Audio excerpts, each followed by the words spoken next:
2, 3 வருடங்களா railway stocks ரொம்ப சூப்பரா பெர்ஃபார்ம் பண்ணியிருக்கு. அதில இன்வெஸ்ட் பண்ணவங்கலாம் நல்ல ரிட்டர்ன் எடுத்திருக்காங்க. இப்போ ரயில்வே ஸ்டாக்ல இன்வெஸ்ட் பண்ணலாமா? இல்லையா? அப்படிங்கிறதுக்கு சில செய்திகள்லாம் வந்திருக்கு.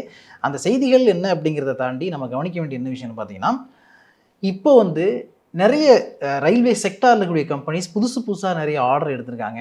அந்த ஆர்டர் எடுக்கிறதுனால இந்த கம்பெனிஸ்க்கு வந்து இன்னும் பெட்டர் ரெவென்யூ கிடைக்கும், பெட்டர் ப்ராஃபிட் கிடைக்கும். ஸோ அவங்களுடைய ஏர்னிங் வந்து குரோ ஆகும். அப்படி ஏர்னிங் குரோ ஆகும்பொழுது இந்த கம்பெனிஸ்ல நம்ம இன்வெஸ்ட் பண்ணோம் அப்படின்னா, இன்னும் பெட்டரான ரிட்டர்ன் கிடைக்கிறதுக்கு இந்த ஷேர்ஸ் எல்லாம் இன்னும் மேல போறதுக்கு கூட வாய்ப்பு இருக்கு அப்படின்னு சொல்லலாம். எல்&டி வந்து ரயில்வேல இருக்காங்களா அப்படின்னு கேட்டீங்கன்னா, அவங்க இல்லாத இடம் எங்க இருக்கு? எங்கெல்லாம் இன்ஃப்ராஸ்ட்ரக்சர் அப்படிங்கிறது ஒண்ணு இருக்கோ, எங்கெல்லாம் பில்டிங் கட்டுறாங்களோ, எங்கெல்லாம் ட்ராக் போடுறாங்களோ எல்லாத்தையுமே நான் இருப்பேன் மச்சான் அப்படிங்கிற மாதிரி எல்&டி இருக்கும்.